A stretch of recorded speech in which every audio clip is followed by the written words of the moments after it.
We'll probably start the recording too, unless it's recorded somewhere else.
Hey everyone, I think we'll just wait a few minutes after the hour just to make sure everybody gets in here before we get started.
Hey everyone, just waiting a couple minutes to make sure everybody gets in, then we'll get started here a couple minutes after the hour.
Okay, I think 5 minutes after, probably a good time to get started.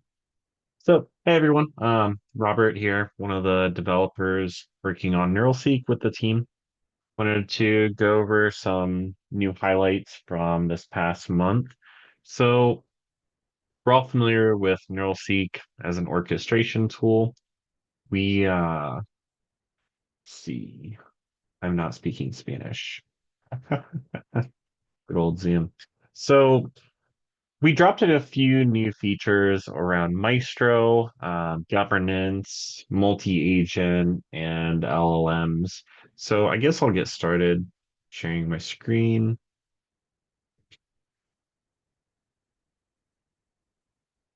There it is. Perfect. So we'll get started with multi-agent. I think last webinar we revealed the whole multi-agent flow that's now live back at Tech Exchange. So we brought this into production and, had a few tweaks here and there to improve the experience a little bit. So, I already have like a multi-agent configuration set up today where we can kind of route like chit chat questions into a category that has no knowledge base, helping us speed up answers a little bit. Also, kind of turning off guardrails around that whole chit chat category since the answers are probably not really relevant to my use case. Then we have, the Maestro led category that reaches out to a weather API, so like weather.gov, and we'll reach out and answer the user's question based on like live weather data. Then, of course, like we have our NeuralSeek category for our product that uses the base guardrails. Then we have new category, just kind of an example of like how we can use guardrails to block things, right?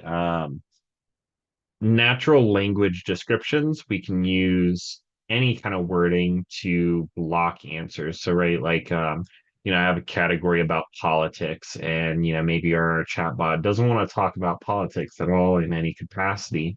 So, we kind of give like a natural language description about what this category could mean and then give it some guardrails to go off of. So, we've enabled the semantic score model, but then we come in and we give minimum confidence set to 100, effectively just disabling that category across the board and saying like, hey, we can't talk about politics, sorry, right? So kind of reviewing that whole multi-agent flow, we can redirect, we can even like break it down and say like, I want to connect to a different knowledge base or a different index name. Something that we recently released is the ability to have a static filter. What that means is maybe you have an index with three categories of data. Yeah, you have HR, payroll, and general, right? Maybe you have one page that you want to answer HR questions or a user that should be limited to HR questions. You feed that filter in and only surface documents with that HR filter, HR value on the filter. So that doesn't help when you're going across agents. So we release this new feature to say if there's no filter field passed, no filter value, then we'll apply whatever filter you set here to each query that hits this category. So, for example, if I set it to like LLMs and GPT, maybe I can come in here and say, like, I want to filter for GPT tagged documents and set the filter field, right? Then every time we hit this GPT category, we'll automatically filter the documentation for whatever metadata that we decided was appropriate. Very helpful for like the multi-agent routing when you have one knowledge base with segmented data. Super helpful. We also released VQL filtering, so like dynamic filtering for Elastic and watsonx discovery based knowledge bases. What that means is we can come in and use DQL pushdown now on Elastic or X Discovery. We can come in, I shouldn't have cleared that. We can come in and the filter field, you'll get a new option called DQL pushdown. And that lets us write DQL filters now. So education, reference material, dynamic filters. So we have a reference page of what this means and what filters you can use. So we've got a little operator reference with some examples of how to apply it. Very helpful for like applying multiple filters if you want to have multiple filters or multiple field filters where the traditional filtering is limited to just one metadata property. You can combine filters and be much more flexible here. You can also use like wildcard operators and check whether a field exists. Again, just a handful of useful filtering tools.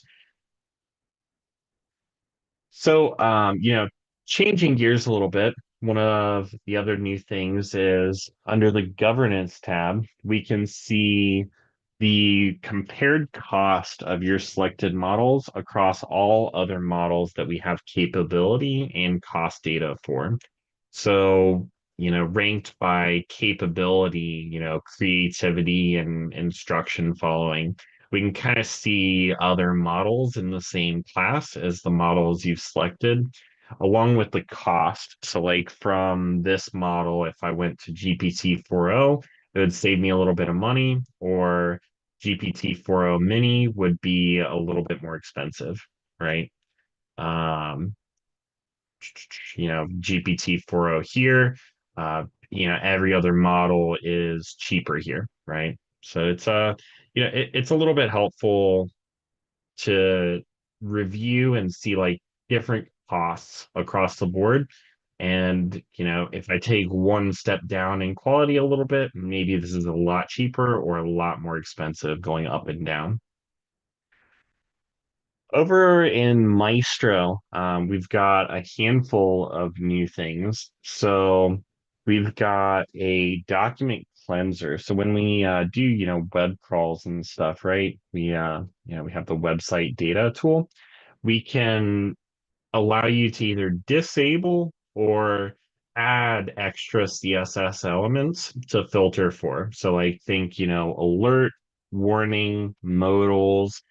Maybe you have specific parts of a web page that are problematic, pop-ups, ads, anything of that nature, or even accordions or portions of the page. We can just, automatically strip that by specifying the selector. And then additionally, we have an HTML cleanser. So if you don't use our website data scraper, but you have an HTML page or content, you can directly access our HTML cleanser.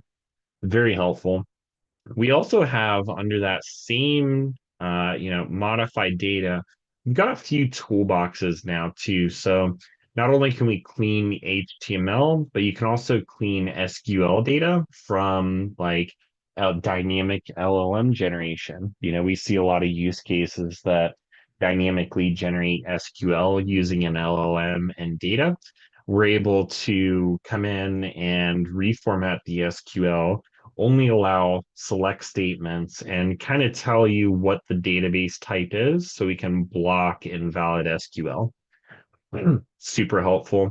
Then again, along the code idea, right, we have, again, LLM generation. It often likes to speak to like, here's your requested code and give you it in code blocks. Gives us a few tools to help extract that code out of the code blocks, enabling you to use LLMs more flexible ways. And then again, we have XML to JSON, JSON XML tools, and a bunch of JSON tools to make all of this far easier. Another nice little feature is we now have syntax highlighting in the NTL editor. It's been a long time coming for that. Definitely helps us when we're working on NTL directly or just copy pasting to a friend or colleague. Let's see, what else do we have? A few lesser known things. We brought context keeping to the Hebrew language now. So just like English, Spanish, and some other languages, you can follow up questions. So like, do you sell wheelchairs? Yeah, we sell wheelchairs. Here's a bunch of price details about it. Um, what's the price of that? That falling proposition, right? That we inherently keep that context from message to message, and we brought that support to the Hebrew language. A lot of bug fixes that I'm not going to dive into, but we also brought GPT-o1 in as a supported LLM. We have a ton of LLMs that we support. Recently, we just added support for OpenAI's o1 preview and o1 mini. It's very nice.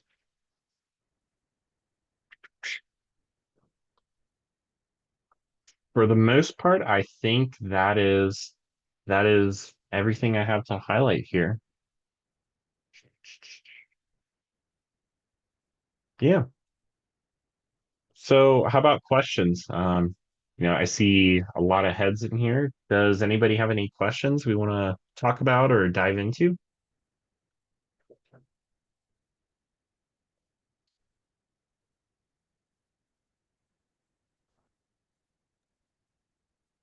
RJ, this is a customer that we've been working with, but they have a lot of questions they do research. And so a lot of their questions are for different research databases and different specific like articles and research in those ways. How could they use the multi-language model to kind of divide those or get better answers for them? Yeah, so we automatically translate anything in a knowledge base. So are you talking about like web articles or like something I would load into a knowledge source? Something that you would load into a knowledge source. Yeah, so we can automatically translate knowledge bases from any language into the target language. You can either set the knowledge base language or you can come into platform preferences and translate into the KB language. Um, with a mixed language use case, it might be best to have like different agents for different languages and then just direct that to the correct language knowledge base. So like instead of politics and NeuralSeek here, you would have like research articles, Hebrew research articles, Spanish, right? Allowing you to connect to different knowledge sources or even just different filters applied automatically. Does that answer the use case there?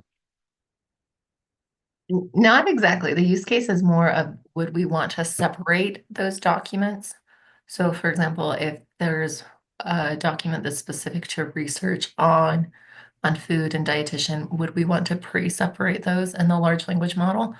Or would NeuralSeek kind of help us identify which documents could be sorted into which questions? I don't know if I'm asking my question properly. Yeah, like I'm hearing that do I need to separate documents in different languages in my source knowledge base? And I would say yes. Okay. You would get the best results from doing that. I would say it's not a requirement, but I would say you would likely get better results from it. A lot of the strong language models probably would not have an issue handling mixed language knowledge base contents.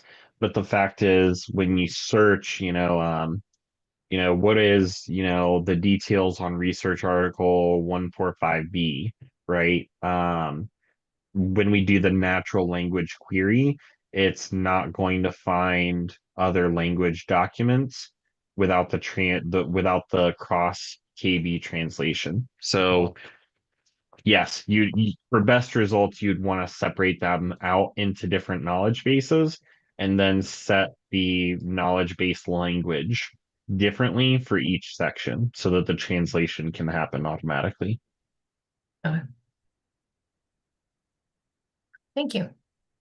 Yeah.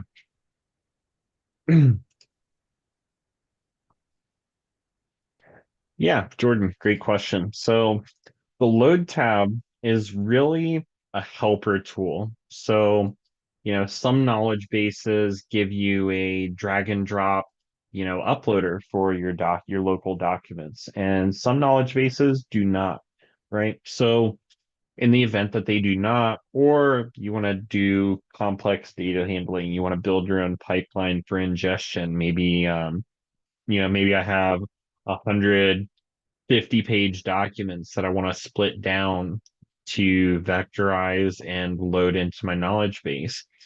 On one level, this is a convenience tool to allow people to come in and select 5, 10, one document and upload using a mAIstro template. Our example template just uses the, you know, standard Elasticsearch.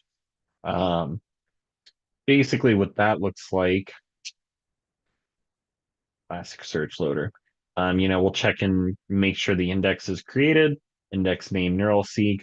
We'll grab that document and then loop over it in chunks, basically saying like every 3,000 tokens is a chunk. It's all configurable, and then load that into Elasticsearch. So you can immediately see how this could get more complex quickly. I have a lot of PDFs with images in them. Well, we'll take a PDF and automatically OCR it for you. Maybe OCR brings back a lot of odd characters. We can automatically feed that through the LLM once it's extracted and ask the LLM to help clean up that data, right? Here's your document snippet along with a prompt to the LLM. From there, we can context loop, chunk the document. We can vectorize those chunks. We can tag them with categories. We can, you know, make a REST API call to get more metadata for this document. I have a use case where we're writing a migration script in mAIstro to take data from Watson Discovery, where we've used the SDU natural models in Discovery to extract metadata from the documents themselves. Then we're taking those documents and ingesting them into Elasticsearch through our document chunker here, preserving the metadata, but also making use of Elasticsearch by chunking the documents and loading them in. So it's really, load is really just a convenience tool to bring everything into mAIstro. So anytime,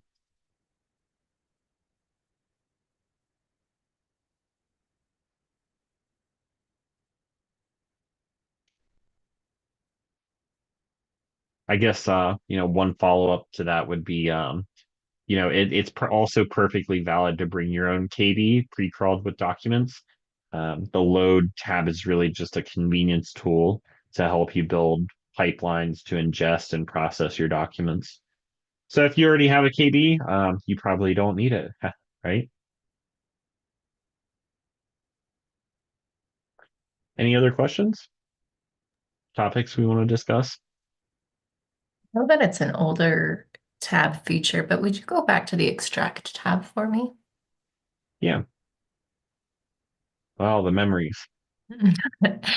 Can you tell me how this one was used and kind of how it's been updated a little? Yeah, so this hasn't seen a lot of updates. It's a solid use case that isn't widely talked about, right? What this is, we're familiar with Watson having like entity recognition. This is entity recognition, but with the option of using LLMs to do it too. So, we can give you an example.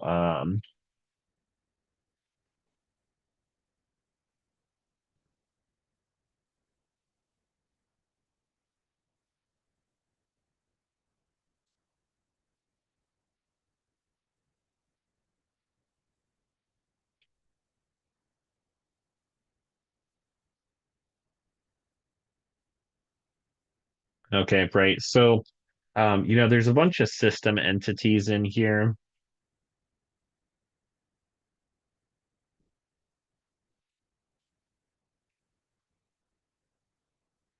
We'll hit extract and see what it comes up with. But there's a bunch of system entities, right? So like, maybe we can pull like language, geocodes, time zones, alphanumeric. Yeah, this is a bunch of stuff. But animal breeds, one of them, animal type, a product name, and the address. All of this stuff is, already built in here, right? I actually thought I had to do the animal one myself. Where'd that come from? Is that a nope, that's not a built-in one. That just got detected. So you see the value of this, right? We auto detect like a bunch of stuff out of the system automatically, or you can even come in and like define your own entities. So German Shepherd was one that I was going to define.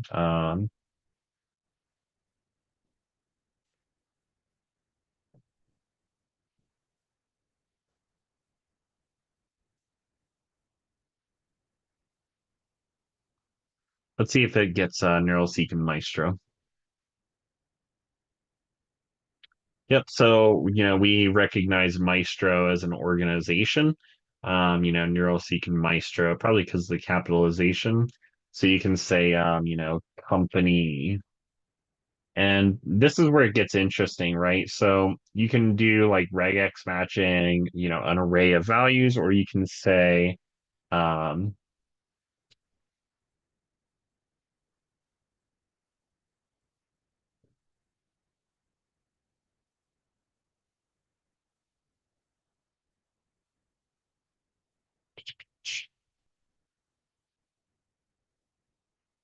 yeah, we'll do something like that. And then we'll do products.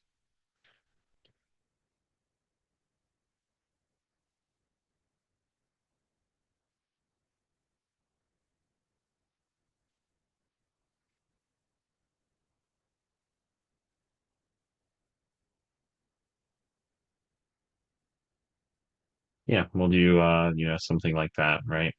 So now I can come in and extract this and we'll get NeuralSeek as a SaaS product. So it's still recognizing Maestro as part of the product, which is fine in my opinion, right? And we also recognize Samsung as a company, and then now it's separated out into like product and company, which is much nicer. So, long story short, it's an entity extraction tool that's available both from Maestro. We already defined our custom entities, so we can pipe text through and use that entity extraction over here in Maestro to like gather, data from a user or use the LLM to gather data, or also use this as part of the API, right? So when we come into the API, that's available just as its own endpoint. So basically we can use this as a slot builder in some virtual agents and say like, I want to collect a SaaS product and save it to this variable name and have a description of how to prompt the user for it.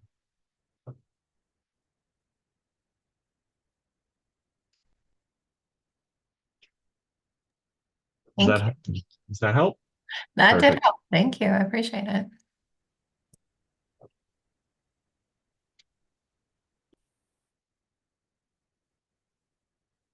Any other questions?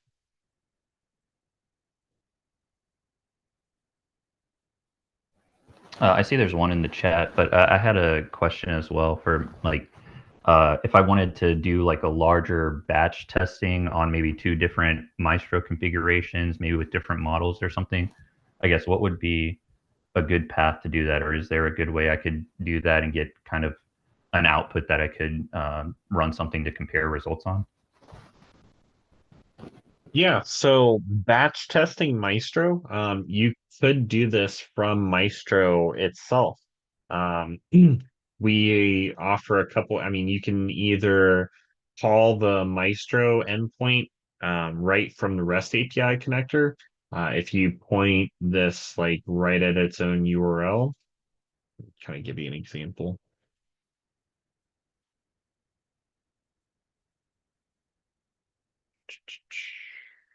Copy, paste. So we automatically fill in like the headers and the API keys if you call your own instance.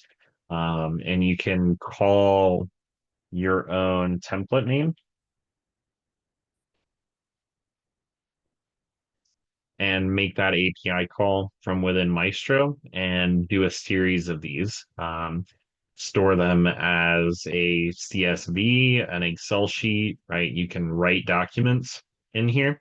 So like, go from a REST API output as JSON and then add it as output.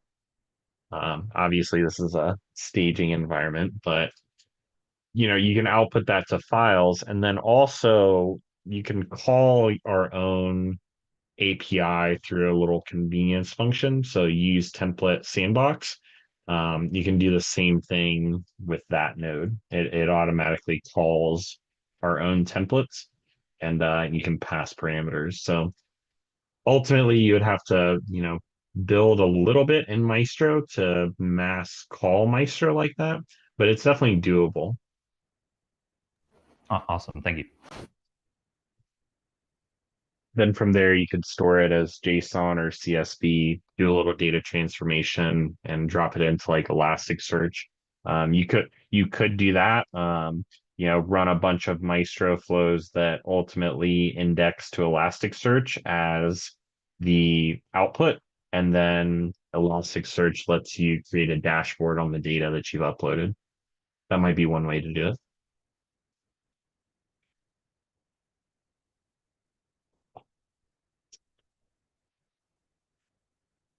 I don't see another question in chat other than the one I already answered with Jordan. Any other questions before we wrap up?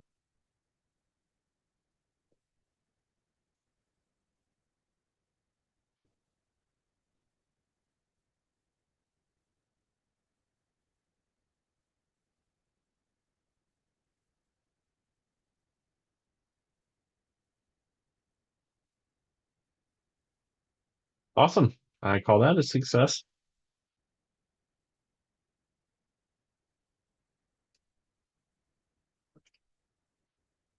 Thank you everyone for your time. Always appreciate the time that you guys make to see our monthly webinar.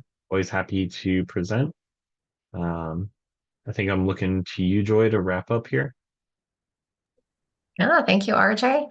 Everyone give RJ a round of applause. We will be getting our recording. You should be able to see it already on YouTube as well, and we'll be sending it out. Next month is December. There is the major holiday, so we might move the fourth monthly webinar recording according to the holiday. But of course, just watch on LinkedIn and you can find the invite there. Thank you again, everyone. Thank you.